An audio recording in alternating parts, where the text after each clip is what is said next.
91번 DSM-5에 분류된 외상 후 스트레스 장애 PTSD에 관한 설명으로 옳은 것을 모두 고른 것은 PTSD의 진단 기준에는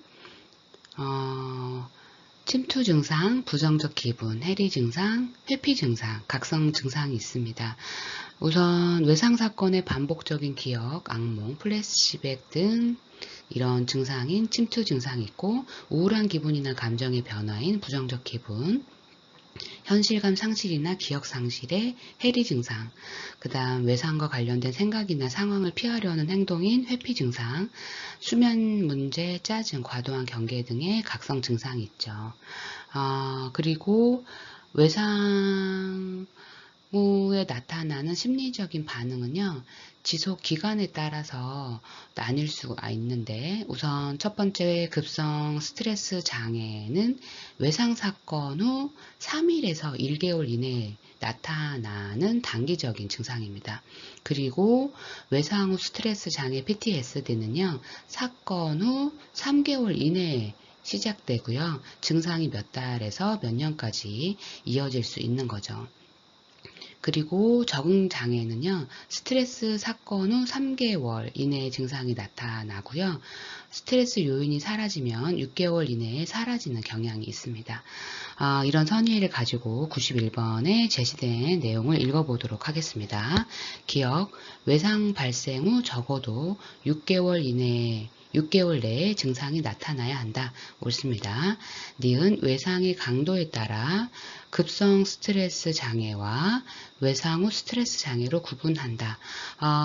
급성 스트레스 장애와 외상 후 스트레스 장애는요, 강도가 아니죠. 지속 기간에 따라서 구분이 됩니다. 따라서 니은은 옳지 않습니다. 디귿, 외상적 사건들의 반복적, 불수의적, 침습적인 고통스러운 기억이 나타난다. 옳습니다. 니을, 외상 후 스트레스 장애 증상들이 1개월 이상 지속되어야 한다. 옳습니다. 따라서 91번의 답은 3번입니다. 외상 발생 후 적어도 6개월 내에 증상이 나타나야 한다. 외상적 사건들의 반복적, 불수의적, 침습적인 고통스러운 기억이 나타난다.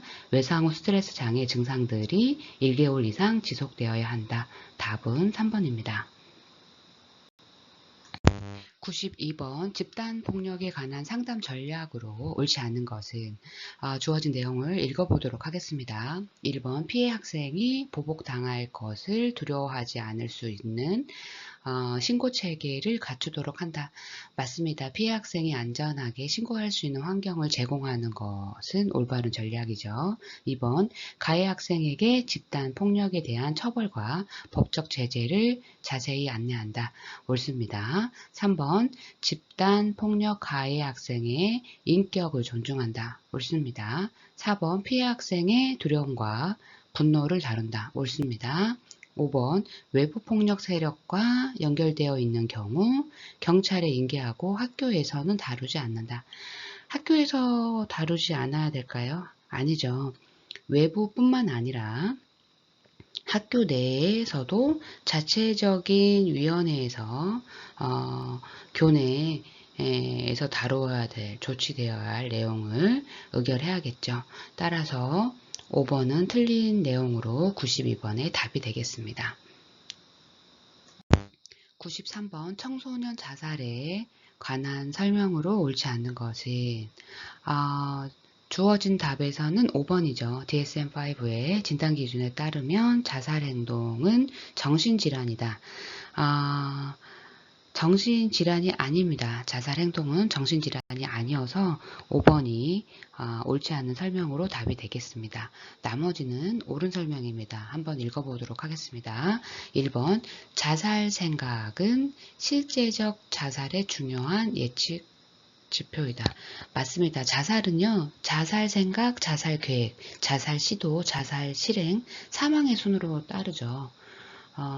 따라서 1번 자살 생각은 실제적 자살의 중요한 예측 지표입니다. 2번 자살 생각이나 자살 시도가 사망으로 이어지는 비율은 성인에 비해 높지 않다. 옳습니다. 3번 우울은 자살과 밀접한 상관을 가지고 있다. 옳습니다. 4번 가족력은 자살 시도의 위험 요소이다.